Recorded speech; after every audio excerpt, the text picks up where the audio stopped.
la communauté internationale n'acceptera jamais un homme fort à la tête de ce pays. Jamais. Il faut quelqu'un qu'on manipule. La prière, la messe, le culte n'ont jamais arrêté la guerre. J'ai vu, moi, le président Tshisekedi, à cause de ce qui se passe dans les montagnes là à Minembwe. Je lui ai dit, j'ai l'impression que vous ne connaissez pas Kagame. Vous ne connaissez pas Kagame. Cet homme-là, on ne peut pas négocier avec lui. Faites-nous une armée républicaine. Arrêtez cette histoire, moindre chose, la communauté internationale. C'est cette communauté internationale.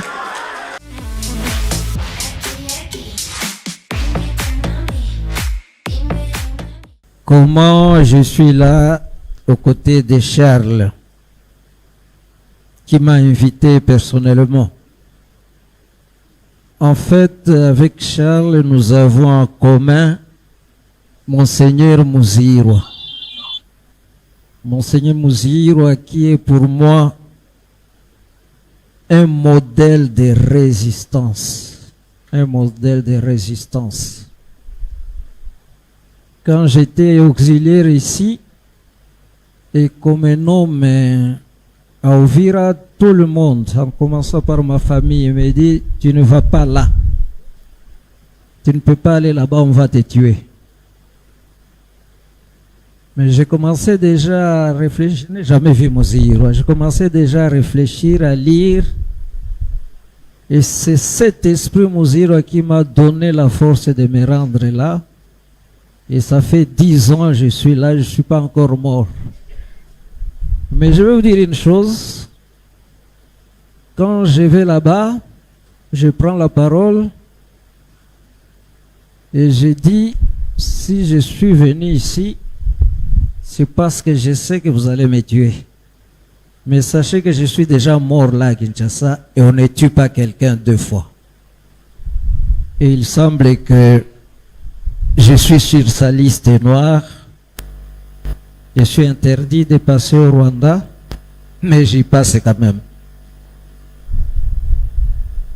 La résistance, je crois que c'est ce qui nous manque. La résilience. C'est ce qui nous manque. Et je suis content de le dire devant vous les jeunes. La résistance. Hier, j'ai appelé quelqu'un qui est à Goma. J'ai une grande famille à Goma. Pour rentrer chez moi au Uvira, je ne peux plus passer à Goma. À cause de tout ce que vous savez, vous pouvez atterrir à l'aéroport et c'est pris. Et je demande, mais comment vous restez dans cette ville qui est menacée? Ils me disent, nous avons pris l'option de ne pas abandonner notre ville. Parce que si nous abandonnons la ville, ils vont la prendre. Et ça vient de Muzirwa. Muzirwa était à Kinshasa, ici, avant d'aller mourir là-bas. Tout le monde lui a dit de ne pas aller là-bas. Et quand il arrive à l'aéroport, il trouve des prêtres religieuses qui sont en train de prendre l'avion pour quitter Bukavu. Lui, il est allé à Bukavu. Et quand on lui pose la question, il dit, moi je peux partir, mais les fidèles, les chrétiens, le peuple de Bukavu vont aller où? Restons là, mourons là ensemble. Et c'est mon option à ouvrir. J'ai dit, si ça éclate ici, laissez-moi dans ma chambre. Vous allez fuir et laisser les autres avec qui? Cet esprit de résistance nous manque, je crois. Je le trouve seulement chez ce qu'on appelle aujourd'hui Wazalendo, qui hier on appelait même nos gouvernants ici, les appelait des forces négatives. Et je vous jure, n'eût été ces jeunes gens-là, le pays serait déjà parti de ce côté-là. Alors, comment je connais Charles, je le vois au même moment que vous. Pas plus tard qu'hier, quelqu'un de Paris m'envoie son message, je connais un peu, c'est un écrivain aussi. Il me dit, mais pourquoi vous invitez toujours ces Charles et nous autres? Et il m'étale toutes ses publications sur ce qui se passe là-bas. Comme j'essaie aussi un peu d'écrire, je lui dis, ce sont les œuvres qui font parler de leurs auteurs. Ce sont les œuvres. Et c'est là où j'ai commencé à m'intéresser à Charles. Depuis que ces guerres ont commencé, je n'ai jamais accepté que ce soit les Rwandais qui nous fait la guerre. Et j'ai toujours prêché ça, je mets toujours un enfant devant un gaillard, j'ai dit vraiment, cet enfant peut te battre toi. Je n'ai jamais accepté ça.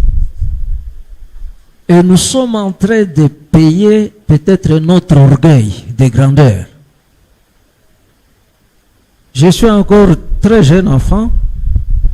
Nous allons vers le Rwanda avec un cousin qui provoquait tout le monde. Moi, je dis, toi, tu n'as pas peur au pays d'autrui.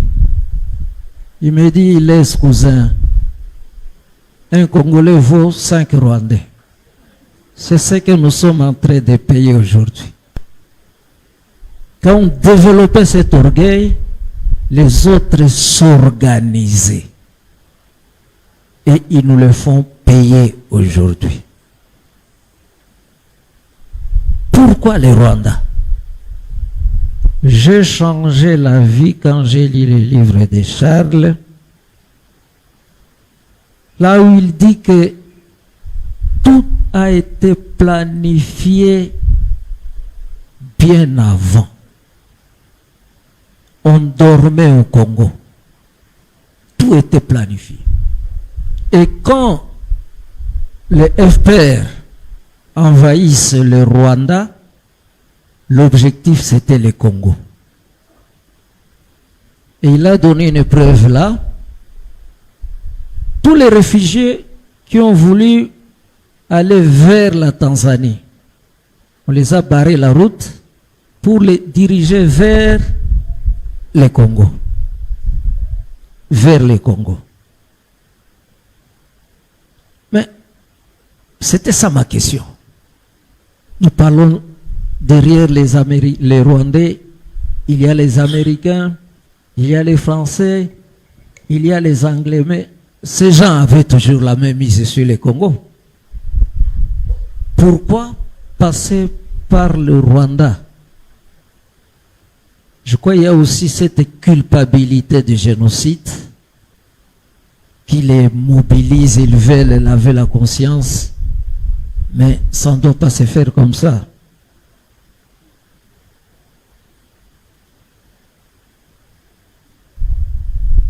À la Cinco, là, je suis président de la Commission épiscopale des ressources naturelles. On se retrouve aux États-Unis pour nos réunions et on nous fait passer sur vidéo toutes les richesses sous-sol du Congo. Il n'y a pas que les minéraux, il y a le bois, il y a... Et mon voisin à côté, c'était un Australien, il me dit, avec tout ça, vous croyez qu'on va vous laisser tranquille?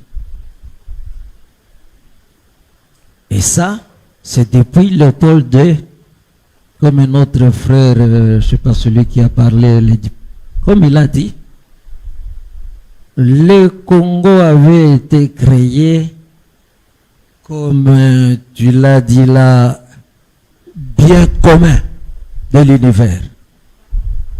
Et nous sommes victimes de ça. Et c'est comme ça que la communauté, suivez-moi bien, surtout vous les jeunes, la communauté internationale n'acceptera jamais un homme fort à la tête de ce pays. Jamais. Il faut quelqu'un qu'on manipule. Il n'a pas de diplôme, on lui donne un diplôme, mais on sait qu'il ne l'a pas.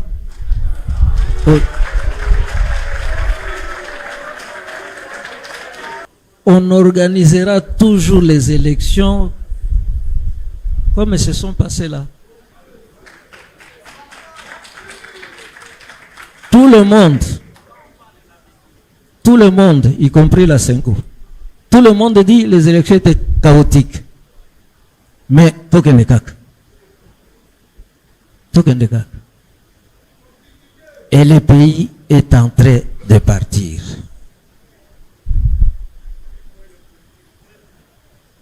Notre pays, je commence à chuter, notre pays est en danger. Et je pense que c'est cette fois-ci ou jamais. Et il faut reconnaître la résistance des Congolais. Il faut reconnaître cette résistance. Mais il faut l'aiguiser. Quand le pape est venu ici, il a demandé à la communauté internationale d'enlever les mains sur les Congo. Mais il a ajouté aussi notre responsabilité. Il y a aussi notre responsabilité. Et la première cause de l'inconscience des Congolais, et s'il y a des choses qu'on doit vraiment combattre, c'est d'abord la corruption. Le niveau de la corruption a débordé les frontières du tolérable. 4 sources. L'argent. Vous avez vu comment l'argent a circulé. Au moment où on prépare, je ne sais pas, les élections, les nominations des gouverneurs, des sénateurs, allez voir comment l'argent circule. Vous avez le pouvoir. Le pouvoir.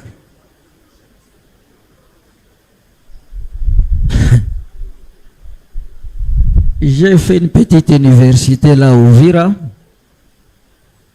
Pendant ces élections ici, tous mes profs étaient des candidats, y compris des étudiants.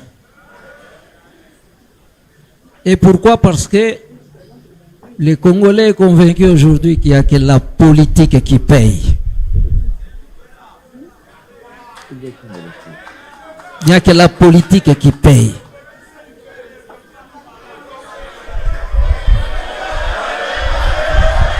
Bon.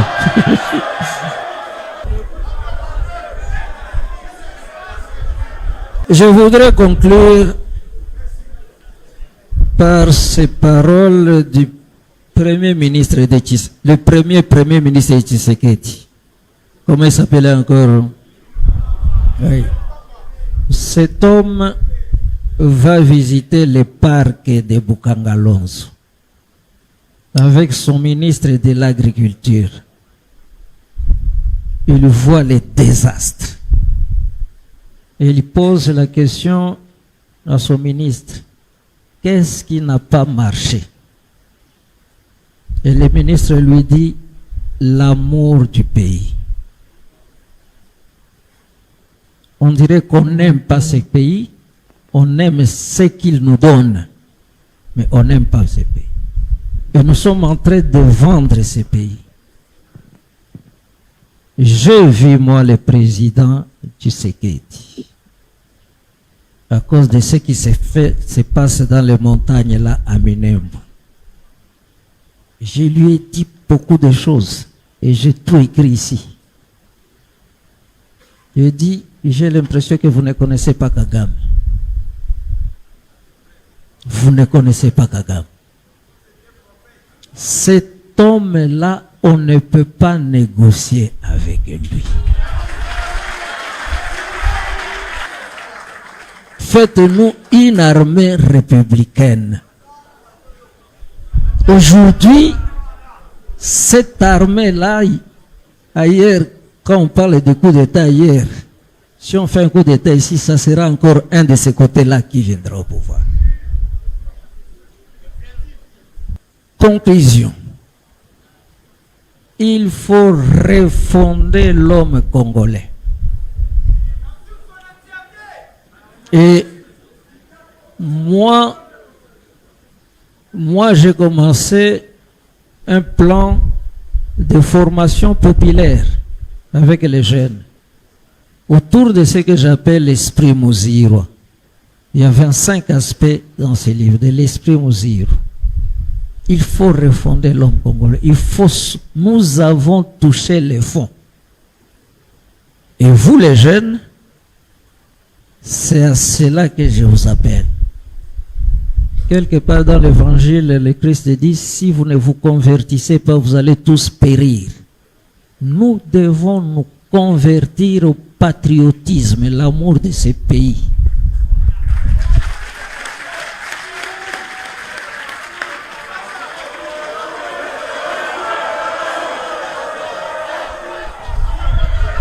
Je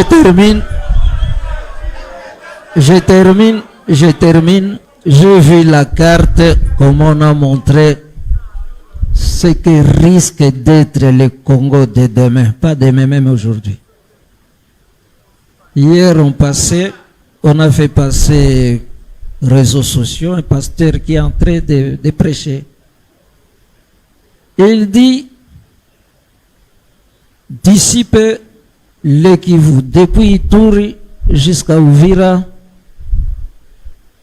ça sera une nouvelle république. C'est un pasteur, hein? Et le Maniema sera notre ferme. Moi, pendant 10 ans que je suis là, j'ai fait des ateliers, des messes et des ceci.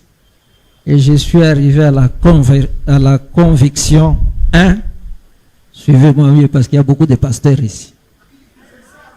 La prière, la messe, les cultes n'ont jamais arrêté la guerre.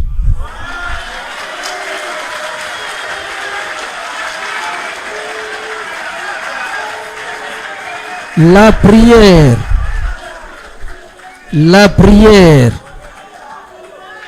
les messes, la prière, les messes, suivez-moi bien.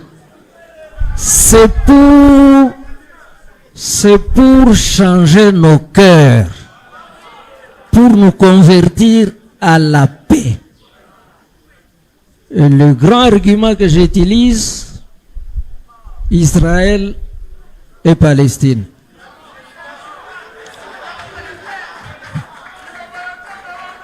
C'est là que la parole nous est venue. C'est là que Dieu nous est venu.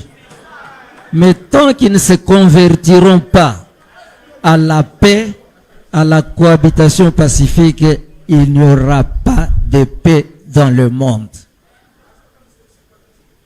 Deuxième chose, vous les jeunes, tout ce qui est relations internationales, arrêtez cette histoire, moindre chose, la communauté internationale. C'est cette communauté internationale. C'est cette communauté internationale. Et la première réforme qu'il faut demander par rapport à cette communauté, c'est cette affaire-là des conseils. Tant qu'il y aura ces pays qui détiennent eux-mêmes le droit de veto, il n'y aura pas de. Donc nous vous engageons, nous les jeunes, nous comptons sur vous pour sortir. Mais il faut résister au premier péché des Congolais, la corruption. Je dis et je vous remercie.